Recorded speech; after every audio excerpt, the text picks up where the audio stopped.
No último dia 1º de maio, o grande assunto do mundo da velocidade foi o aniversário da morte de Ayrton Senna. Completando 3 décadas em 2024, aquele que dá pra cravar que foi o domingo mais triste da história da Fórmula 1, nos tirou aos 34 anos o piloto que pra todos ou é o maior ou está entre os 5 maiores de todos os tempos.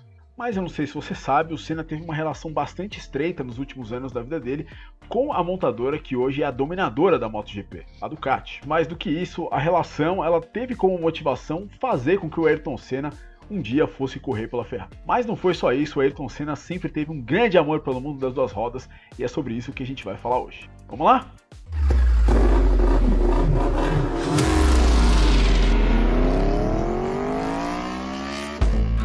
Primeiro de tudo, muito obrigado por estar aqui mais uma vez no canal. Meu nome é Gabriel Lima e se você gosta de MotoGP, considere se inscrever aqui no Full Gas Podcast.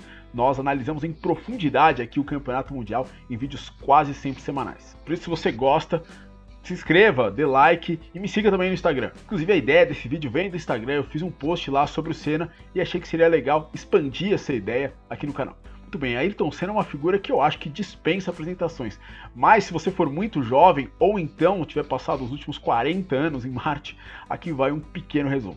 Tetracampeão brasileiro de kart, campeão na Inglaterra da Fórmula Ford 1600 e 2000 e campeão da Fórmula 3 inglesa, ele chegou à Fórmula 1 em 1984 e no primeiro ano, pela mediana Toleman, já foi a 3 pódios. Indo para Lotus em 1985, Senna venceu suas primeiras corridas e passou a se tornar famoso pela sua especialidade, a velocidade em classificações, conquistando 15 poles nas 32 provas entre 85 e 86. O passo adiante para Ayrton veio em 88, quando ele foi para a McLaren e dividiu as vitórias do Campeonato Mundial com seu rival francês Alain Prost, se sagrando campeão logo no primeiro ano. Porém, a briga com o francês fez com que perdesse o título de 1989 devido a um acidente no Japão e a perseguição do presidente da FIA na época, o também francês Jean-Marie Balestre. Um ano depois, com Prost na Ferrari, Senna deu o troco e o acertou na mesma Suzuka para ser campeão.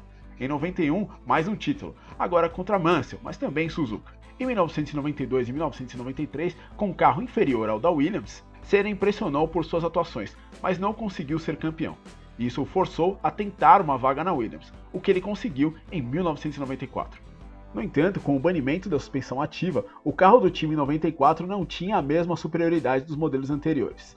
E, na tentativa de melhorar o desempenho de seu carro, Senna acabou por sofrer uma falha mecânica na curva Tamburello, no Autódromo de Imola, durante o GP de San Marino, o que resultou em seu acidente fatal. E sim, a versão oficial não é de falha mecânica, mas cá entre nós foi. Mas enfim, o Senna também era um entusiasta do mundo das duas rodas, e isso começou bem no início da carreira dele, quando ele arrumou um hobby, entre aspas, na Fórmula 1. Lembra que eu falei que Senna passou a colecionar poles em 1985? Pois bem, isso ocorreu justamente em um ano que a Vespa possuía um acordo com a Fórmula 1 para dar de presente a cada pole uma motinho batizada de Pole Position T5, uma versão esportiva da PX 125. E com 7 poles em 16 etapas, Senna não só foi o maior pole da temporada, como também o piloto que mais Vespas levou para a garagem. E com mais 8 poles nas 16 corridas de 1986, foi ele também que levou o maior número de Vespas para casa. Não tem muita informação na internet sobre essa premiação que a Vespa fazia para os pilotos de Fórmula 1,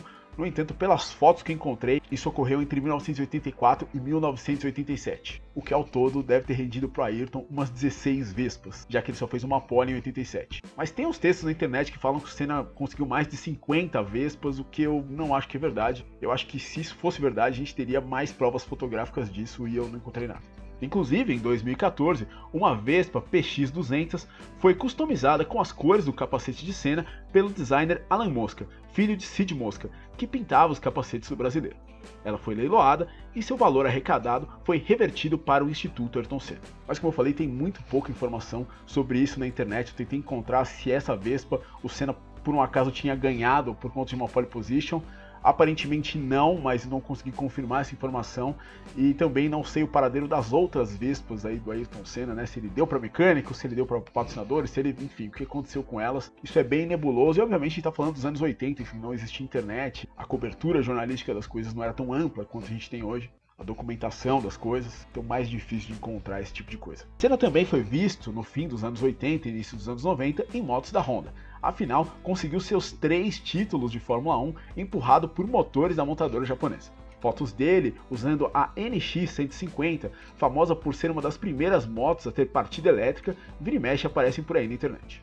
Mas a grande história do Ayrton no mundo das duas rodas vem da Itália. A maior ligação do brasileiro com uma montadora do mundo das duas rodas vem nada mais nada menos da dominadora da MotoGP atualmente, a Ducati. Em meio às sondagens da Ferrari, àquela altura desde 1979 sem um campeão de Fórmula 1, Senna estabeleceu uma boa ligação com os italianos, entre eles um homem poderoso, Claudio Castiglione. Ele era comandante do grupo Cagiva, que na época, como montadora, possuía uma equipe na MotoGP, time pelo qual Alexandre Barros correu entre 1990 e 1992 e conseguiu nosso primeiro pódio na categoria principal no GP da Holanda de 92. Nos anos 90, a Cagiva era a dona da Ducati e Castiglione teria sido usado pela Ferrari como uma espécie de agente para fazer Senna se afeiçoar pela Itália. Em 91, ele presenteou Senna com uma Ducati 851-10, uma versão abaixo do modelo que competia no Mundial de Superbike na época e que havia sido campeão em 90 com o francês Raymond Roche.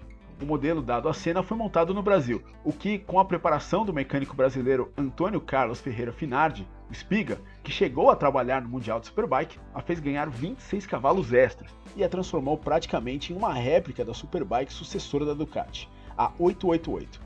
Campeã de Superbike em 91 e 92 com o norte-americano Doug Pollin.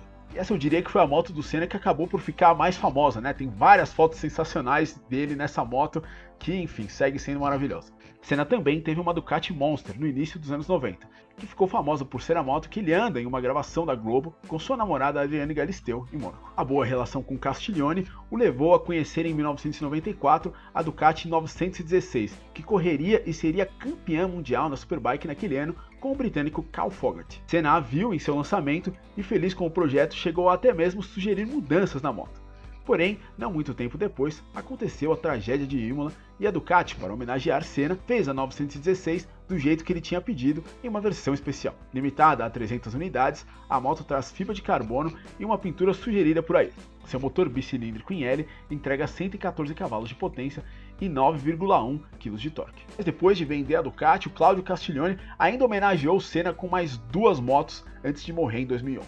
Elas foram motos da MV Agusta, a F4 750 Senna de 2002 e a F4 1000 Senna lançada em 2006. Já em 2013, a Ducati Panigale 1199S ganhou também uma versão única para o Brasil em homenagem a Senna, limitada a 161 unidades, exatamente o número de suas participações na Fórmula 1. Participações essas nas quais ele garantiu 41 vitórias, 3 títulos mundiais, 65 pole positions, 80 pódios e tantos outros números e recordes que a gente já está cansado de saber, mas para sempre vai lembrar. E olha que ainda tem mais uma outra história interessante do Senna no mundo das motos.